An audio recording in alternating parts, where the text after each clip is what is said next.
بسم اللہ الرحمن الرحیم۔ شروع اللہ کے نام سے جو بڑا مہربان نہایت رحم والا ہے۔ یا ایہا الذین آمنوا لا تقولوا راعنا، ماقبل کے ساتھ ربط اور مناسبت واضح ہے۔ یہودیوں کی نافرمانی، بد اخلاقی، بدتمیزی، بے ادبی کا تسلسل اور مزید خامیوں کا ذکر ہے۔ امام الاولیاء مولانا احمد علی لاہوری رحمہ اللہ الباری رکوع کا خلاصہ بیان فرماتے ہیں کہ اہل کتاب سے مقاطعہ اور بحث نسخ فی الشرائع، آیات نمبر 104 اور 105 میں اہل کتاب سے مقاطعہ اور آیات نمبر 106 میں بحث نسخ فی الشرائع۔ واقعہ یوں تھا کہ یہودی یا بنی اسرائیل رسول اللہ مبارک صلی اللہ علیہ وسلم کی محفل میں بیٹھتے تھے اور نبی علیہ السلام کو راعنا کے لفظ سے مخاطب کرتے تھے، حتی قالها الناس من المسلمین، یہاں تک کہ مسلمانوں نے بھی لفظ راعنا کہنا شروع کیا۔ حضرت مفکر اسلام مفتی محمود رحمہ اللہ تعالی فرماتے ہیں کہ راعنا کا ظاہر معنی چرواہا ہے۔ راعی جو بکریوں کی نگرانی کرتا ہے، بئی معنی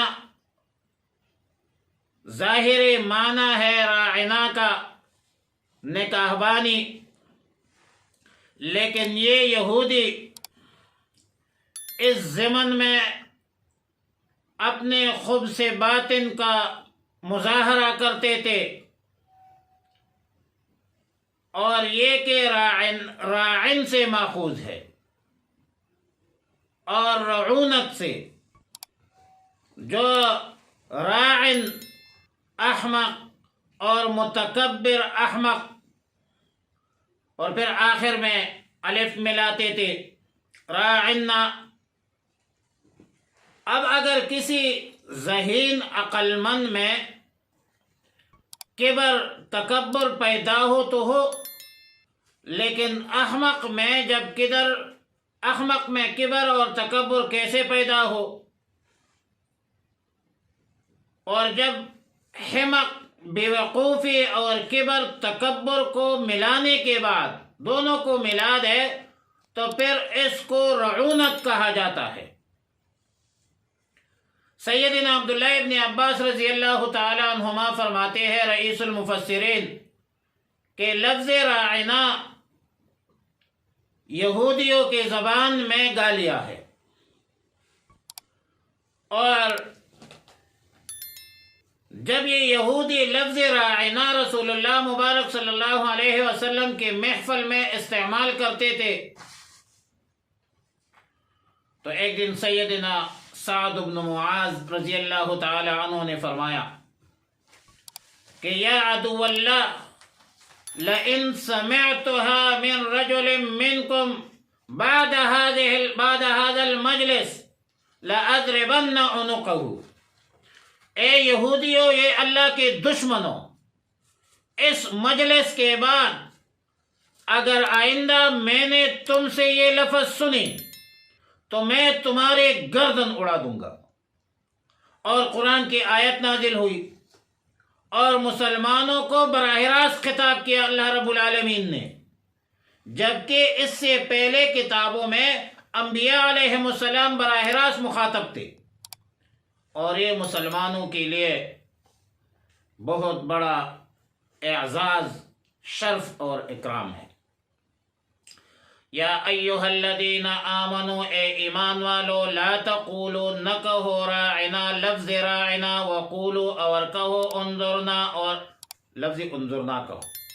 اب یہ لفظ انظرنا کے بعد الی محذوف تھے، اور مطلب یہ ہے انظر الینا، یعنی شفقت کیجئے ہماری طرف، اور واسمعوا، سنا کرو، وللکافرین عذاب علیم، اور کافروں کے لیے دردناک عذاب ہے۔ مطلب یہ ہے کہ اے مسلمانوں، اگر رسول اللہ مبارک صلی اللہ علیہ وسلم کو اپنی طرف متوجہ کرنے کی ضرورت پیش آ جائے تو لفظ انظرنا استعمال کرو، اور یاد رکھو کہ کافروں کے لیے بڑا دردناک عذاب ہے، اور یہ کافر جو رسول اللہ مبارک صلی اللہ علیہ وسلم کے شان میں گستاخی اور بے ادبی کرتے ہیں۔ معلوم ہوا کہ روز اول سے یہ یہود رسول اللہ مبارک صلی اللہ علیہ وسلم کے شان میں گستاخی کے ارتکاب کر رہے ہیں، اور آج بھی نبی علیہ الصلوۃ والسلام کے شان میں گستاخی کے منصوبے بھی یہ یہودی بنا رہی ہے۔ اور دوسری بات یہ ہے کہ ایسے موہوم لقب خطاب کے استعمال سے اجتناب کیا جائے، جس سے اللہ کے انبیاء علیہم السلام، اہل بیت، صحابہ کرام، بزرگان دین رضی اللہ تعالی عنہ وعنہم اجمعین، اور مقدس شخصیات کی توہین ہو رہی ہے۔ اور اس کو اصول فقہ میں سد ذرائع سے تعبیر کیا جاتا ہے، جو تمام فقہا کے نزدیک مسلم اور معتبر ہے۔ ما یود الذین کفروا، پسند نہیں کرتے جن لوگوں نے کفر کیا ہے، من اہل الکتاب، اہل کتاب میں سے، وللمشرکین، اور نہ مشرکین میں سے، ان ینزل علیکم من خیر من ربکم، ان ینزل علیکم من خیر، خیر سے مراد قرآن ہے، وحی ہے، اللہ کی نصرت ہے، مدد ہے۔ ان ینزل علیکم، کہ اترے تم پر کوئی نیک بات، من ربکم، تمہارے رب کی طرف سے۔ یہ یہودیوں کے حسد، بغض اور عناد کی انتہا ہے کہ مسلمانوں پر وحی کیوں نازل ہو رہی ہے، مسلمانوں کو فتح اور غلبہ کیوں مل رہا ہے۔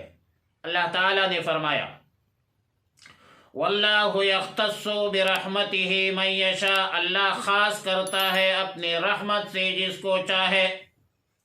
اور یہودیوں، تم حسد کے مرض میں جلتے رہو، حسد کے آگ میں جلتے رہو۔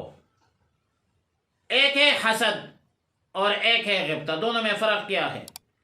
تفسیر کبیر، روح المعانی، عمدۃ القاری، فتح الباری میں لکھا ہے کہ اللہ تعالیٰ نے کسی شخص کو خوبی، مال، حسن و جمال، کوئی اچھائیاں دیا ہو، اور دوسرا شخص کہتا ہے کہ مجھے کیوں نہیں ملا، اور اس کے پاس بھی نہ رہے اور میرے پاس بھی، خواہ مجھے ملے یا نہ ملے، لیکن اس شخص کے پاس نہ ملے، اس شخص کے پاس یہ علم برقرار نہ رہے، یہ حسن و جمال برقرار نہ رہے، یہ مال و دولت برقرار نہ رہے، یہ حسد ہے۔ یہ اللہ کی صفت وہاب پر اعتراض ہے۔ کائنات کا سب سے پہلے گناہ ہے حسد، جو ابلیس سے سرزد ہوا۔ بھئی مانا کہ ابلیس نے کہا تھا کہ آدم کو کیوں خلیفہ بنایا اور مجھے کیوں نہیں بنایا؟ یہ حسد تو قابیل نے کیا تھا۔ قابیل نے کہا کہ میری بیوی بدصورت کیوں ہے اور حابیل کی بیوی خوبصورت کیوں ہے، اور پھر حسد کی بنیاد پر قابیل نے حابیل کو قتل کیا۔ اور آج اسی طرح یہودی بھی حسد کرتے ہیں کہ نبی آخر الزمان رسول اللہ مبارک صلی اللہ علیہ وسلم نے بنی اسرائیل میں کیوں تشریف نہیں لایا۔ اور دوسری چیز غبطہ ہے۔ کہ اللہ تعالیٰ نے کسی کو خوبی دی ہو، مال دی ہو، جمال دی ہو، اور آپ یوں کہے کہ یا رب العالمین مجھے بھی دے دے، اس بندے کے پاس بھی رہے اور مجھے بھی دے دے یا رب العالمین، تو یہ جائز ہے اور حسد ناجائز ہے۔ امام قرطبی رحمہ اللہ تعالی فرماتے ہیں کہ الرحمت فی هذه الآیت عامۃ لجمیع انواعها، فرماتے ہیں کہ یہ لفظ رحمت عام ہے اور تمام انواع رحمت کو متناول اور شامل ہے۔ اب اللہ کی مرضی ہے کہ اللہ اپنی مرضی سے اپنے بندوں کو اپنی نوازشات سے نوازے، تو کسی کو کوئی اعتراض نہیں ہونا چاہیے۔ البتہ بعض مفسرین نے رحمت سے مراد وہی لی ہے۔ وقیل معنی الآیت ان اللہ بعث الانبیاء من ولد اسحاق فلما بعث النبی صلی اللہ علیہ وسلم من ولد اسماعیل کذا فی المعالم، مطلب یہ ہے کہ پہلے انبیاء علیہ السلام بنی اسرائیل میں پیدا ہوئے تھے، اور جب آخر پیغمبر نبی آخر الزمان خاتم النبیین محمد عربی صلی اللہ علیہ وسلم میں بنی اسماعیل کے اولاد میں سیدنا اسماعیل علیہ السلام کی اولاد میں تشریف لایا، تو یہودیوں نے حسد، تعصب اور اناد شروع کیا اور اس کو پسند نہیں کیا۔ واللہ ذو الفضل العظیم، اللہ بہت بڑے فضل والا ہے، اللہ کا فضل و کرم تو بہت وسیع ہے۔ اس لیے بعض لوگوں کے محرومی اللہ کی مشیت اور حکمت کے تحت ہے، اور نہ اللہ کے فضل اور مہربانی کی کمی نہیں ہے، نہ اللہ کے فضل مہربانی میں کوئی کمی ہے، بلکہ کسی کو نہیں دیتے تو یہ اللہ کی مشیت اور حکمت کا تقاضا ہے۔ وَإِنَّ حِرْمَانَ بَعْضِ عِبَادِهِ لَيْسَ لِضَيْقِ فَضْلِهِ بل لِمَشِيَّتِهِ، یہ اللہ اپنے ارادے سے اس طرح کرتا ہے، ورنہ اللہ کے فضل میں، اللہ کے خزانے میں کسی چیز کی کمی نہیں ہے۔